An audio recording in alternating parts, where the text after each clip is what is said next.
जगह मिलती है वहाँ लोग अपना झोपड़ा खड़ा करते हैं, अपने बच्चों को स्कूल भेजते हैं। एक बार मतलब खाना भी नहीं मिलता है, लेकिन दिन भर उनकी माँ, उनका पिताजी म्यूनसिपालिटी में या कॉन्ट्रैक्ट में और किधर तो काम करते हैं।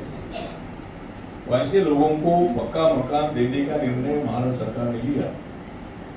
जब मैं शरद पवार की सरकार में था समाज कल्याण मंत्री, तब मैंने ये विषय उठाया था कि झुग्गी झोपड़ी में रहने वाले लोगों को फ्री में मकान मिलना चाहिए। वो 10 लाख, 20 लाख, 40 लाख, 50 लाख, 1 करोड़ नहीं बन सकते। तो तब स्कीम बनाई गई थी 180 स्क्वायर फीट की। उसके बाद 225 स्क्वायर फीट का मकान देने की स्कीम बनी।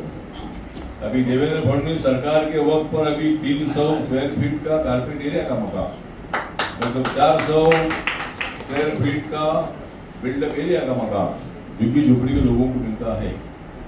तो झोपड़ी में रहने वाले लोगों को पात्र बनाने के लिए जो भी उनके पास डॉक्यूमेंट होता है, झोपड़ी धारकांचे कायदेशीर कागजपत्रे, मतलब ये जो पूरा कागजपत्र इसमें है, हमारे नेताजी मतलब बाबू भाई को साथ देते हैं, और सुभाष चंद्र बोस जी जिन्होंने आज़ादी के लिए बहुत बड़ा संघर्ष किया था, वो 1943 में गए थे अंडमान निकोबार। अगर आप पोर्ट ब्लेयर में जाते हैं तो वहाँ एक तिरंगा झंडा लहराता हुआ आपको समुद्र के किनारे नजर आता है। और 1943 में सुभाष चंद्र बोस जी ने अंडमान निकोबार में वहाँ जाकर वो झंडा लहराया था। उनके ग्रैंडसन या हमारे दोस्त चंद्र कुमार बोस ये उनके नातू है, उनके ग्रैंडसन है, और वो भी आज यहाँ मौजूद है। हमारे राजेंद्र मेहता ना, राजेंद्र मेहता जी है। आपका नाम क्या है? इकबाल मेमन। मतलब इकबाल मेमन, ये भी मतलब यहाँ मौजूद है। हमारे सिद्धार्थ कसारे जी है, हमारी गौतम सोनवणे जी है, और अनेक हमारी रिपब्लिकन पार्टी के नेता यहाँ मौजूद है। तो आज यहाँ मतलब ईंधन बचाओ ये माननीय नरेंद्र मोदी जी ने ऐलान किया है। उसका कारण यह है कि अमेरिका, इसराइल, ईरान के युद्ध में मतलब यहाँ पेट्रोल डीजल आना बहुत बड़ा मुश्किल था। उसके बावजूद भी ईरान के साथ अपने संबंध अच्छे थे, इसलिए अपनी गाड़ी चल रही है। और लेकिन उसके बावजूद भी इतना क्लियर कभी मतलब पूरा लीडर नहीं आता है, गैस नहीं आता है। इसलिए माननीय नरेंद्र मोदी साहब ने देशवासियों को बताया है कि भाई ईंधन बचाओ, सोना मत खरीदो, सोने का खरीदने का पैसा अपने बिजनेस में लगाओ। अपने देश की इकोनॉमी सुधारने के लिए अपने खुद की इकोनॉमी सुधारनी चाहिए, और इसीलिए ईंधन बचाओ अभियान जो है ये बाबू भाई ने यहाँ रखा है। और मतलब अगर आपको बढ़ानी है भारत देश की शान, अगर आपको बढ़ानी है भारत देश की शान, तो आज यहाँ हो रहा है ईंधन बचाओ अभियान। क्या बात है।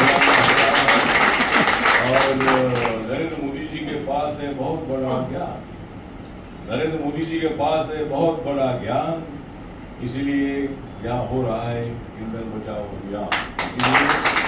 ईंधन बचाओ अभियान यहाँ है, और इसीलिए मुझे और भी एक जगह पर जाना है। आज का दिन पर्यावरण डे है। पर्यावरण डे जो होता है, पर्यावरण डे के अवसर पर पर्यावरण दिवस जो आहे हा जगामधला जगभर हा दिवस साजरा केला जातो। आणि पर्यावरण असल्याशिवाय आपल्याला म्हणजे ज्या दिवस जगायचं असेल तर आपल्याला मजबूत पर्यावरण करणं आवश्यक आहे। आणि या पद्धतीनं पर्यावरण आपण जिंदगीमध्ये जायला हवं शरण, आपण ज्याला जिंदगीमध्ये जायला हवं शरण ते आहे पर्यावरण। पर्यावरण जे आहे त्याला आपण अभिवादन केलं पाहिजे। आपल्या आजूबाजूला झाडं असली पाहिजे, झाडाचा जो ऑक्सिजन असतो तो अत्यंत चांगला ऑक्सिजन असतो। अशा पद्धतीनं आजचा हा दिवस जो आहे हा पर्यावरण डे सुद्धा आहे। आणि मला काटर रोडला जायचं आहे, त्या ठिकाणी राज्यपाल महोदय आलेले आहेत, आमिर खान त्या ठिकाणी येणार आहे, अनेक आमचे जे भामला आहेत, आशिष भामला BJPचे जे नेते आहेत त्यांनी तो कार्यक्रम ठेवलेला आहे। मला तिकडे जायचं आहे। तो आज बाबूभाईने इनका बहुत बड़ा काम चल रहा था, बहुत वही काम। और बाबू भाई ने आज मुझे बुलाया था, मुझे इधर आने के लिए थोड़ा ज़्यादा देर हो गया, लेकिन मेरे घर पर बहुत बड़ी भीड़ रहती है, लोग सुबह से लेकर आते हैं। मैं अभी 5 बजे मैं खाना खाकर मैं इधर आया हूँ। मेरा खाना शाम का खाने से जैन समाज का खाना जो रात का होता है, फिर मेरा दिन का खाना 6 बजे होता है, इसलिए और आपका खाना जब बंद हो जाता है तो मेरा खाना शुरू होता है। तो ठीक है, इसलिए आज हमारी तो माँ बहन इधर आई है और जो सभी लोग आए हैं, तो ईंधन बचाओ अभियान के अवसर पर आज यहाँ आप लोग इकट्ठा हुए हैं, तो मैं सबको हार्दिक बधाई देता हूँ। और ईंधन बचाओ देश बचाओ, ईंधन बचाओ देश बचाओ, ये हमारा दिया है। और इसीलिए मतलब इतना बताना चाहता हूँ कि जब तक इस देश में नरेंद्र मोदी जी गांधी, जब तक इस देश में नरेंद्र मोदी जी गांधी कैसे बनेंगे प्रधानमंत्री राहुल गांधी, नरेंद्र मोदी जी गांधी है। और इसीलिए मैं उनकी सरकार में 3rd टर्म में मंत्री हूँ, तीसरी बार उनकी सरकार में मंत्री हूँ। मेरे रिपब्लिकन पार्टी का एक भी लोकसभा मेंबर नहीं है, इसके बावजूद भी नरेंद्र मोदी जी ने मुझे पहली बार, दूसरी बार, 3rd टाइम मुझे मंत्री बनाया है। और जब तक अपनी सरकार है तब तक मैं मंत्री मैं वहाँ रहूँगा, जब तक मोदी जी है तब तक मैं रहूँगा, और जब तक मैं हूँ तब तक मोदी जी रहेंगे। इसलिए मतलब हमारी पार्टी छोटी पार्टी, रिपब्लिकन पार्टी का गरीबों की पार्टी है, लेकिन हम जिसको साथ देते हैं वो सत्ता में आती है। आज तक 30-35 साल का महाराष्ट्र का इतिहास ऐसा है तो मैं जिनके साथ रहा हूँ उनको सत्ता मिली है। मैं कांग्रेस पार्टी के साथ रहा, कांग्रेस पार्टी को सत्ता मिली। जब मैंने कांग्रेस पार्टी को छोड़ा तो कांग्रेस पार्टी को सत्ता से हटना पड़ा है। मैं बीजेपी के साथ आया, बीजेपी को सत्ता मिली है। अगर मैं बीजेपी को छोड़ दूंगा